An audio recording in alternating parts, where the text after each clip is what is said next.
So, hello everyone. I hope everyone's doing great. So, it's going to be over a year that we have been facing coronavirus. Now, a lot of molecules have been tested or studied upon by the researchers. One of the molecule that has garnered a lot of limelight is vitamin C. So, these questions are but normal that does vitamin C actually help in immunity, good health? Should you start yourself on supplement or where should you get your vitamin C from? So in this session we'll be covering through these important aspects that is related to vitamin C. So now the question comes, why is vitamin C important, or in general why is vitamin important as such? So these are organic compounds which are essential for normal human metabolism of your body, and importantly these are not produced by the body. So here comes a key, that is because they are not produced by the body, you have to get it from your diet, and that is why having a balanced and healthy diet is very important. Now, broadly, vitamins are divided into two, that is, a fat soluble vitamin as well as a water soluble vitamin. Now, what do you mean by fat soluble vitamin? As the name suggests, the fat soluble vitamins are those when you take these vitamins, the amount that is required by the body is taken away by the body for its normal metabolism, and the rest of the amount is basically stored in your fat or adipose tissue. So, several studies have suggested that these fat soluble vitamins they remain in your body for a period of around 6 months. And A, vitamin D, vitamin E, as well as vitamin K are those fat soluble vitamins. Now, as we know, vitamin A is very important for your vision, reproduction, bone health, immune system, as well as skin. Vitamin D again helps in strengthening your bone. It is helpful in calcium absorption as well as immune system.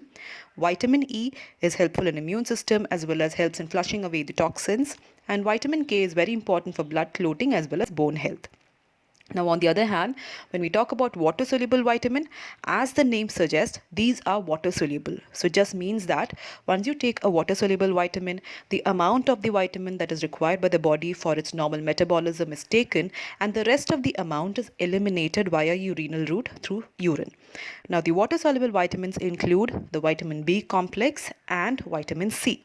Now, vitamin B complex as such has multiple roles, starting from nourishing the nervous system, collaborating in making hormones, improving circulation. Biotin as such is very good for your skin, nail, as well as hair. It helps in fertility, pregnancy, fetal development, as well as anemia prevention.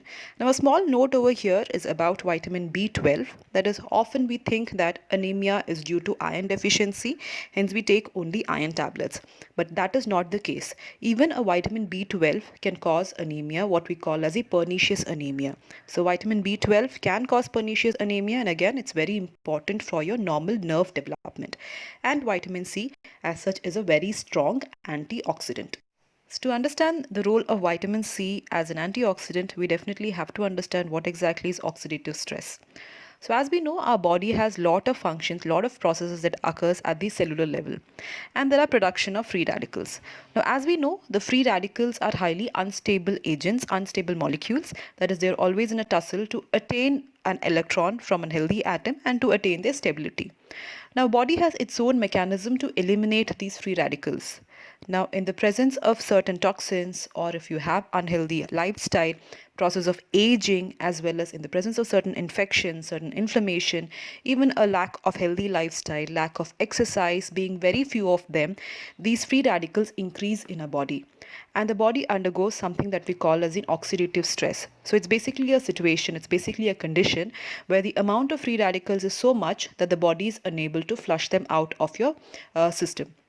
Now, as a result of oxidative stress, as a result of accumulation of free radicals, it would start affecting the organs of your body, starting from the cataract of the eye, cardiac fibrosis, hypertension, myocardial infarction, nephritis, then atherosclerosis, endothelial dysfunction, the Alzheimer's as well as Parkinsonism, asthma, as well as rheumatoid arthritis. Now, what exactly antioxidant does is it just donates its electron to the free radicals and makes the free radicals stable so that that particular cycle is broken. So this is the main aspect of antioxidant. Now, as far as vitamin C is considered, it has this antioxidant property as well as it has roles in each of the pillars of our immunity, that is the neutrophils, macrophages, natural killer cells, B cells, as well as T cells. So it's always advisable to eat vitamin C rich food, starting from citrus fruits like those of lemon, then oranges, as well as grapefruit, strawberries, bell peppers, papayas, green leafy vegetables, gooseberry or amlas. Then we have the tomatoes, the guava, the broccoli, as well as kiwi. In the market, there's also available a few supplements for vitamin C, different brands, that is from the 500 mg to 1000 mg, also in combination with those of zinc. So now for a very important question, that is, should you take vitamin C supplement? Now most of the people get enough of vitamin C from a healthy diet, but in case you're not able to inculcate healthy lifestyle, or if you have vitamin C deficiency that we normally call as scurvy. Now if you look into the various symptoms or signs of vitamin C, you can see that there is bleeding of skin as well as mucous membrane, you feel fatigued as well as depressed, there is gingivitis, that is gum inflammation, loosening of teeth, you're more prone for infections, rough dry skin, joint as well as body aches, muscle weakness. These are the few signs of vitamin C deficiency, or what we call as a scurvy. Now apart from this, also if a person is smoking as well as has certain malabsorption, or if a person is totally into fast foods, there also the daily recommended dose of vitamin C increases, and a vitamin C supplement can be taken after consulting your physician. So the daily recommended dose of vitamin C depends on lot of factor. First and foremost is the age of the person. Secondly, if you smoke or not. Now if you smoke constantly, the amount of vitamin C that you would require increases by 35 mg. Then also important is to consider other factors like whether the patient has a malabsorption syndrome, whether you're taking totally fast foods, whether you do not have a healthy lifestyle where you inculcate a lot of green leafy vegetables as well as fruits, a healthy balance of fruits and vegetables, whether you do not exercise, whether you have any infections or inflammation. But normally the recommended daily amount is 90 milligram for adult men and 75 milligram for adult women.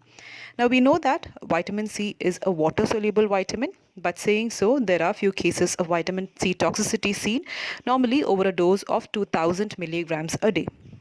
But again, there are several studies which have shown that a dose as low as 500 milligrams a day has also shown up vitamin C toxicity. Now, the first and foremost symptom of vitamin C toxicity are the GI symptoms, that is the burning, pain, vomiting, as well as nausea, and also the renal stones. Now, we know that being water soluble vitamin, it's eliminated via the urine. Now, this vitamin C are normally converted into oxalate.